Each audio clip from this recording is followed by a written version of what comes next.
શું તમે જાણો છો શંકર ભગવાનની પૂજા માત્ર શ્રાવણમાં જ વિશેષ કેમ થાય છે? કેમ મહાદેવજીને દૂધ ચડાવવામાં આવે છે? નમસ્કાર મિત્રો, સ્વાગત છે તમારું ધર્મમાર્ગ ચેનલ પર। તો આજે આપણે જાણીશું કે શા માટે શંકર ભગવાનની પૂજા વિશેષ શ્રાવણ મહિનામાં થાય છે। આ કથા છે સાવનમાં થતી શિવ પૂજાની। તો ઇતિહાસ ત્યારનો છે જ્યારે સમુદ્ર મંથન થયું હતું, જ્યારે દેવતાઓ અને અસુરો ક્ષીરસાગરને મથી રહ્યા હતા। મંદરાચલ પર્વતને મથાની બનાવવામાં આવ્યો હતો, વાસુકી નાગને દોરડું બનાવવામાં આવ્યું હતું, પરંતુ મંથનમાંથી નીકળ્યું હળાહળ ઝેર। તે એવું વિષ હતું કે આખી સૃષ્ટિને સમાપ્ત કરી દે તેવું હતું। એનું એક ટીપું પણ એક નહીં પણ ત્રણેય લોકોને બાળીને ભસ્મ કરી દે તેવું ભયંકર હતું। દેવતા ગભરાયા અને અસુરો ભાગ્યા। બધા જ દેવો કહેવા લાગ્યા, આ ઝેરને કોઈ પચાવી ન શકે, આ ઝેર બધું જ નષ્ટ કરી દેશે, આ કોઈ ના પી શકે। ત્યારે શાંત અને દ્રઢ એક અવાજ આવ્યો, સૃષ્ટિના કલ્યાણ માટે આ ઝેર હું પીશ। આ અવાજ હતો ભગવાન શિવનો, મહાદેવનો, શંકર ભગવાનનો।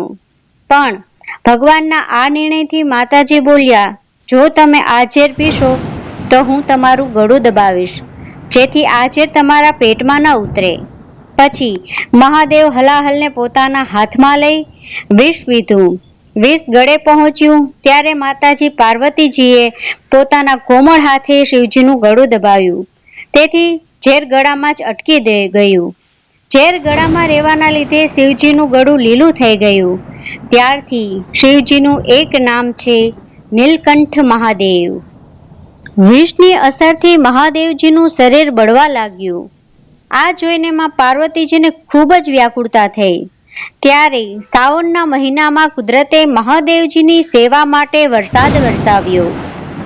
પછી શિવજીના શરીરને શાંત કરવા બધા દેવી દેવતાઓએ શંકર ભગવાનનો દૂધ, દહીં, ઘી, સાકર, મધ, ગંગાજળ, શેરડીના રસ વગેરેથી અભિષેક કર્યો। બીલીપત્ર ચડાવવામાં આવ્યા, ધતૂરો અર્પણ કરવામાં આવ્યો। ત્યારે બ્રહ્માજીએ શંકર ભગવાનને કહ્યું, પ્રભુ, તમારી આ કરુણા અને સમર્પણના લીધે દરેક શ્રાવણ માસમાં આ રીતે તમારી પૂજા થશે। તે દિવસે સોમવાર હતો, એટલે ચંદ્રમાએ મહાદેવજીને કહ્યું, હે પ્રભુ, હંમેશા હું તમારી જટા પર બિરાજમાન રહીશ અને તમને શીતળતા આપીશ।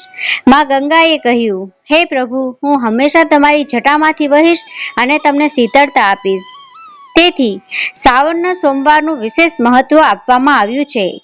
પરંતુ આ માસમાં સૌથી પહેલું અને સૌથી કઠિન વ્રત માતા પાર્વતીએ કરેલું।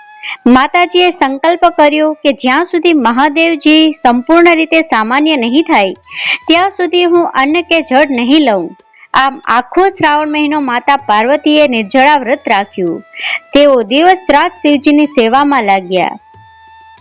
આ વ્રત એટલું પવિત્ર હતું કે બ્રહ્માજીએ માતાજીને કહ્યું, દેવી, શ્રાવણ મહિનામાં જે સ્ત્રી તમારું વ્રત કરશે તેના પતિ દીર્ઘાયુ થશે। બધા જ નાગોએ પણ આવી મહાદેવજીના ગળામાંથી ઝેરની અસર ઓછી કરવાનો પ્રયત્ન કર્યો। ત્યારથી ભગવાનના ગળામાં નાગ બિરાજમાન છે। શેષ નાગે કહ્યું, શ્રાવણ મહિનામાં પાંચમના દિવસે લોકો અમારી પૂજા કરશે, જે તમારી સાથે અમારો આત્મીયતા દર્શાવશે। આ સમયે મહાદેવની આંખોમાંથી જે આંસુ વહ્યા ત્યાં રુદ્રાક્ષના ઝાડ ઉગ્યા। તેથી શ્રાવણ મહિનામાં રુદ્રાક્ષ પહેરીને મહાદેવજીની પૂજા કરવાનું વિશેષ મહત્વ છે અને તેનાથી મહાદેવજી પ્રસન્ન થાય છે। આમ સૃષ્ટિના કલ્યાણ માટે શંકર ભગવાનના આ હલાહલ ઝેર પીવાના સમર્પણ અને બલિદાનને કારણે જ આપણે શ્રાવણ મહિનામાં ભગવાન શિવજીની વિશેષ પૂજાનું મહત્વ કહ્યું છે, પૂજા કરીએ છીએ। તો હવે કોઈ તમને જ્યારે પૂછે કે તમે શિવજી પર શા માટે દૂધ ચડાવો છો, તો આ વિડીયો એમને શેર જરૂરથી કરજો।